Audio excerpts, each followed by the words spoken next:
آج ہمیں لا الہ الا اللہ پڑھنے پر تو کوئی تکلیف نہیں ہوتی، لیکن جو تکلیفیں تھوڑی بہت آتی ہیں وہ کس پر آتی ہیں؟ عمل کرنے پر. اور عمل میں بھی کون سا عمل کرنے پر زیادہ تکلیف آتی؟ جی، پردہ کرنے پر. کیونکہ شیطان کو یہ بالکل پسند نہیں. شیطان کو کیا پسند ہے کہ بندہ پردہ کیا، لباس کیا، وہ جو پہنا ہوا ہے وہ بھی اتار دے، ننگا ہو جائے. کیونکہ یہی سازش اس نے سب سے پہلے کی تھی آدم اور حوا کے ساتھ. جب جنت میں انہیں بہکایا تھا تو ان سے کیا کیے؟ ينزع عنہما لباسہما لیریہما سوآتہما. تو جب حجاب کرنے کو دل نہ چاہے تو لازم سمجھے کہ آپ کے اوپر شیطان مسلط ہو چکا ہے اور شیطان آپ کو اپنی طرف کھینچ کے لے جانا چاہتا ہے. جب تک ہم ایک پروٹیکٹڈ انوائرمنٹ میں ہوتے ہیں، ہم ایک دینی ادارے میں ہوتے ہیں، ہم دین اسلام کی باتیں پڑھ رہے ہوتے ہیں، تو ہمارے اندر ایک ایمان کا دیا جلتا رہتا ہے، تو ہمیں اپنے برے اعمال بھی نظر آتے رہتے ہیں. لیکن جو ہی ہمارا اس سے رابطہ منقطع ہوتا ہے، پھر ہم عام دنیا میں نکلتے ہیں تو کیا ہوتا ہے؟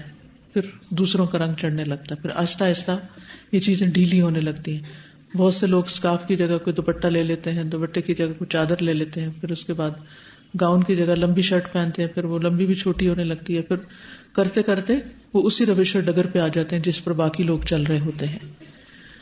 تو لوگوں سے نہیں ڈرنا، لا تخافوہم وخافونی، اللہ سے ڈرنا ہے کسی بھی ماحول میں.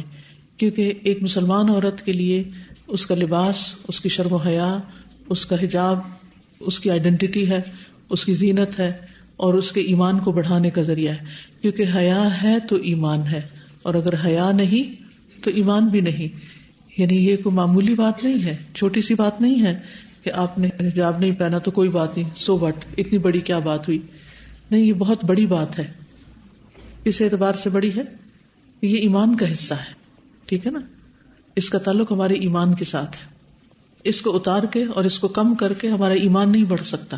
جتنا جتنا حیا بڑھے گا، جتنا جتنا حیا مضبوط ہوگا، اتنا اتنا ایمان بڑھے گا. اور جتنا حیا میں کمزوری ہوگی اتنی اتنی ایمان میں کمزوری ہوگی.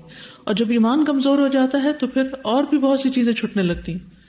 پھر نمازیں چھٹنے لگتی ہیں، پھر اور فرائض سے انسان غافل ہونے لگتا ہے.